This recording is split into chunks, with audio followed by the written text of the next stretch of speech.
नमस्कार विद्यार्थी मित्रांनो, तुम्ही पाहत आहात आपला यूट्यूब चॅनल ज्ञान अंकुर.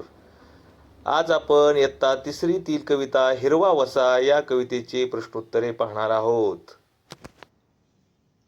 प्रश्न पहिला, योग्य जोड्या लावा. अ गटामध्ये आहे रिमझिम, हिरवेगार, पांढरे, मऊ. आणि ब गटामध्ये आहे शेला, पाऊस, चारा, धुके. आता रिमझिम, रिमझिम काय असतोय? पाऊस असतो रिमझिम. म्हणजे रिमझिमची जोडी आली पावसाबरोबर. हिरवागार, हिरवागार काय असते? हिरवागार, हिरवागार चारा असतो. परंतु कवितेमध्ये हिरवागार चारा हा शब्द न देता कवितेमध्ये हिरवागार शेला हा शब्द दिलेला आहे. त्यानंतर पांढरे, पांढरे धुके असते. मऊ चारा. तर याप्रमाणे आपल्या जोड्यात झालेल्या आहेत. त्यानंतर आहे प्रश्न दुसरा, एका शब्दात उत्तरे लिहा.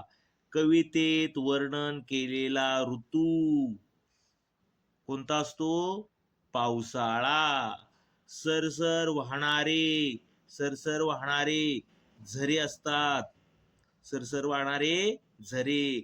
थेंबांनी नटलेल्या, पाऊस पडल्यानंतर झाडे आणि वेली यांच्या अंगावर थेंब पडतात आणि म्हणून कवितेमध्ये म्हणलेलं आहे थेंबांनी नटलेल्या झाडे वेली. त्यानंतर प्रश्न तिसरा, कवितेतील तुम्हाला आवडणाऱ्या 2 ओळी लिहा व त्याचा अर्थ सांगा. मला कवितेमध्ये आवडणाऱ्या 2 ओळी आहेत, एरे एरे पावसा दरवर्षी असा सुकी कर धरती घे हिरवा वसा. मला का आवडलेल्या आहेत कवितेतल्या ह्या 2 ओळी पाहूया. कवी प्रेमाने पावसाला बोलवत आहे. का बोलवत असेल?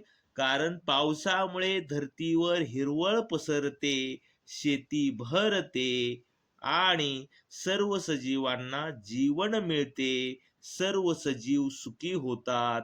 म्हणून कवी प्रेमाने पावसाला बोलवत आहे आणि म्हणून या 2 ओळी मला खूप आवडलेल्या आहेत. जर व्हिडिओ आवडला असेल तर लाईक करा आणि सबस्क्राईब करा.